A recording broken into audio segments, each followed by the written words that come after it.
दोस्तों, मैं इस समय बुंदेलखंड की यात्रा पर हूँ। ये बबीना क्षेत्र का एक गांव है और जैसा आप जानते हैं मैं इस क्षेत्र में काफ़ी घूम रहा हूँ, चुनाव के समय भी और चुनाव की दृष्टि से ही नहीं, बाकी इस क्षेत्र को समझने के लिए।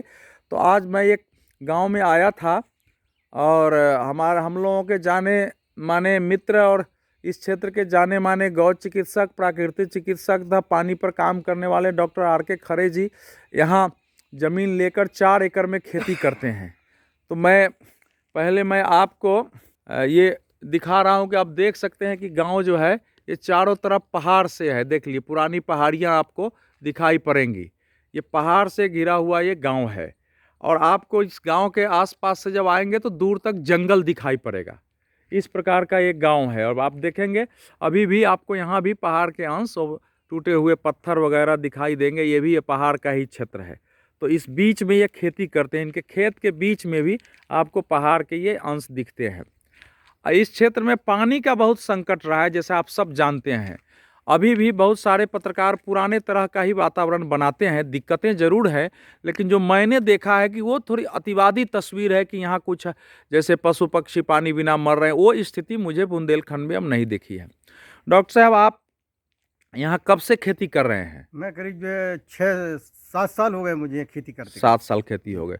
आपने अपने खेत को सिंचाई के लिए क्या क्या किया यहाँ? हाँ, मैंने जो है सिंचाई के लिए सबसे बड़ी बात है, वास्तविकता तो यहाँ है, यहाँ पर जो ज़मीन में कहीं कहीं पानी बहुत अच्छा है, ज़मीन में जो मतलब जो है कुएं में पानी है, लेकिन कहीं कहीं पानी बहुत कम है। तो मेरे खेत पर भी पानी बहुत कम था। लेकिन मैंने माननीय महेंद्र मोदी जी, हाँ। जो IPS ऑफिसर हैं, राष्ट्रीय जल गुरु के नाम से लोग जानते हैं उनको, और जो है डायरेक्टर जनरल ऑफ पुलिस के पद पर वो कार्यरत रहे उत्तर प्रदेश में। अब वो रिटायर हो गए। उसके पहले मैं उनके साथ 6 साल पहले मैं उनको यहाँ लेकर के आया, तो उन्होंने कहा डॉक्टर खरे मेरे साथ काम करो आप जल संरक्षण पर। मैंने उनके साथ जल संरक्षण पर काम करना शुरू कर दिया और मैंने उनसे सीखा कि आप जो है जहाँ आपका कुआं हो, जहाँ आपका बोर हो, जहाँ आपकी जो है बोरिंग हो, उसके उसके चारों तरफ जो है अपने खेत के चारों तरफ ट्रेंच खोदो। तो मैंने वहाँ से वो देखूंगा अभी जी ये पहले आप ये बताइए कि ये आपने कुआं जो मुझे दिख रहा है, इस कुएं में तो मुझे पानी दिख रहा है। देखिए मित्रों, ये जो है ना, इनके खेत के बीच में एक कुआं है। आप देखेंगे कि कुआं खोदना आसान नहीं रहा होगा क्योंकि ये सारे पत्थर है। आप देख सकते हैं, मैं थोड़ा दूर हूँ, कहीं हाथ से मोबाइल न छूट जाए, फिर उसका निकालना जरा कठिन होगा यहाँ से। तो ये आप देख सकते हैं, हालांकि इसमें आपको पानी दिख रहा होगा। तो मुझे तो आपके इस पत्थर के बीच के जो कुएं हैं खुदे हुए, हल्की सी मिट्टी दिखी है, बाकी सब पत्थर है।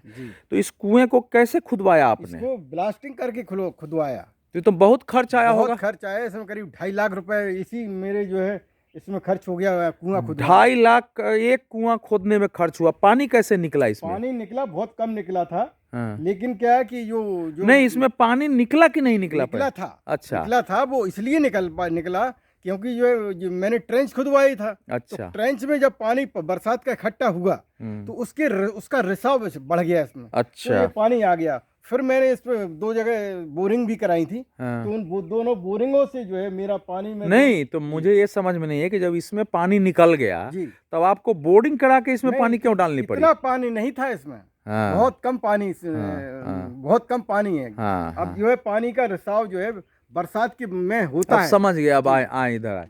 तो तब आपने पानी जो है डाला। आपका ट्रेंच कहाँ है? ट्रेंच हमारी उधर है, वो उसके किनारे जो है। हाँ। ये आपको बाड़ी दिख रही है। हाँ। इसके चारों तरफ मैंने खेत के ट्रेंच खुदवाई, बहुत गहरी। हाँ। ये जो चारों तरफ, ये जो खेत का इनका बाउंड्री लाइन आप देख रहे होंगे, इसके चारों तरफ इन्होंने खाई खुदवाई है। खाई ही बोलेंगे ना ट्रेंच? हाँ, खाई खुदवाई ताकि बारिश हो तो उसमें पानी, लंबी खाई खुदवाई। हाँ, ताकि पानी रहे उसमें बरसात में पानी रहता है। हाँ। तो वो पानी क्या है, एक नए स्रोत बना देता है और पानी को कलेक्ट करता है, इकट्ठा होता है, तो पानी जमीन में। तो ये पहाड़ के बीच में यहाँ आसपास नदी भी है कोई? हाँ, एक छोटी सी नदी है। क्या नाम है उसका? नहीं, वैसे हल्के, उसका कोई विशेष नाम नहीं है। अच्छा। हम लोग छोटी सी नदी यही है, वो जो है उसका जो है। लेकिन आपका फसल तो हरा दिख रहा है। हरा है तो पानी हमारे पास है तो हरा है। अच्छा। और मैं इसमें अपनी गौ माता का, गाय का गोबर, गौमूत्र का जो है खाद डाल करके खेती करता हूँ मैं। ये जौ है। जौ है। ये जौ की खेती है। ये पूरा जौ ही दिख रहा है। यहाँ से वहां तक ये भी जौ है। हाँ, ये भी जौ है। तो आप इतना ज्यादा जौ की खेती करते ये हैं, इसमें बीच बीच में ये सरसों के जैसा कुछ दिख हाँ, रहा है। सरसों है इसमें। हाँ, बीच बीच में जौ इसमें मैं इसलिए करता हूँ क्योंकि मैं गाय को उधर जौ गेहूं खिलाता है हूँ। आपका, जी, उधर गेहूं। उधर गेहूं है, इधर सरसों है। जी हाँ, मैं इधर से मुझे दिख गया। जी जी जी। हाँ, ये डॉक्टर साहब की 4 एकड़ की फसल है, वहां से किसी और की हाँ, है जो उसी सरसों है, दूसरे की है। तो वो भी इसी ढंग से अच्छी खेती कर हाँ, रहे हैं। बहुत अच्छी है। तो यहाँ यहाँ इस गांव में मैं आया हूँ तो अच्छे लोग भी हैं। हाँ। तो सब लोगों ने ऐसे ही ट्रेंच खोद के और बोरिंग लगा के, बोरवेल लगा के ही करते होंगे हाँ, खेती। इसी तरह से ट्रेंच तो मैंने फिर बहुत लोगों को खुदवा दिए। हाँ। लोगों को सचेत किया कि जो है भाई ट्रेंच खोदिए। तो पहाड़ के बीच में भी तो ट्रेंच खोदने में भी पत्थर मिलते होंगे? नहीं, मैं मिट्टी हटवा दी। अच्छा, मिट्टी हटवाई। हाँ, ट्रेंच और जो है मतलब जो कुछ जेसीबी चलवा करके भी मैंने पत्थर हटवाए हैं। हाँ। तो आप इसी गांव के हैं? नहीं, इस गांव के नहीं, बाहर के हैं। अच्छा, ये बाहर के हैं। बाहर के रहने वाले हैं। हाँ। ये हमारी खेती कर रहे हैं। अच्छा, क्या नाम है आपका? रामदास। अच्छा नाम। अच्छा, आप देख रेख करते हैं इसकी? बाहें हाँ हाँ, देख रेख करते हैं। रामदास जी इनकी खेती की देख रेख करते हैं। चलिए डॉक्टर साहब, बहुत अच्छा मैंने देखा। और वो भी खाली आप ही की है? हाँ, ये खाली पड़ी हुई है, इसमें मूंगफली लगी हुई थी। अच्छा, मूंगफली लगी थी। हाँ। तो ये बुंदेलखंड में ऐसे तो मैं बहुत चीज़ें दिखा सकता था, लेकिन मैं सोचा कि ये चूँकि प्राकृतिक खेती पर प्रयोग करते हैं, जिसको अभी प्रधानमंत्री ने आनंद से जिसके लिए आह्वान किया था, उसको बहुत सारे लोग पहले 0 बजट खेती भी बोलते थे। वो पड़ा हुआ हमारा तो वो उसके लिए सबको पता है कि उसमें गोमूत्र और गाय के गोबर और उसमें कुछ और चीज़ें मिलाकर उसको कुछ दिनों के लिए छोड़ा जाता है, फिर वो कंपोस्ट बनता है। उसको घन जीवामृत बोलते हैं। घन जीवामृत का मतलब हुआ सूखा। वो तो मैं समझ गया, वो तो मैं दिखा चुके। वो जो है ये सामने जो दिख रहा है ना, वो है घन जीवामृत। तो वो बनाते हैं। अभी इन्होंने उसमें गोमूत्र और गो ला के डाला है और उसको ढका हुआ है। थोड़े समय में ये घन जीवामृत पूरा तैयार हो जाएगा, फिर उसको ये खेतों में डालेंगे।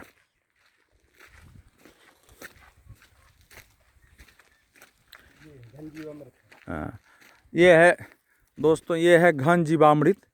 ये उठा के दिखा रहे हैं। इसमें कैसे कैसे डाला है आपने? इसमें गाय का गोबर भी है, इसमें गौमूत्र मिला दिया, और इसमें गौमूत्र में मैंने बेसन मिलाया, 1 किलो करीब गुड़ मिलाया, और मेड़ की मिट्टी जो है नीम की नीचे की मिट्टी मिला दी, और इसको उसमें नीम के नीचे की? हाँ, नीम की नीचे की मिट्टी। हाँ। वो फर्टिलाइजर काम करती है। उसको मिला करके इसको जो है अच्छी तरह से इसको मिलाया और इसको जो है ढक दिया। अब इसको मैं खेत में मतलब डीएपी यूरिया की जगह इसका कैसे डालेंगे इसको?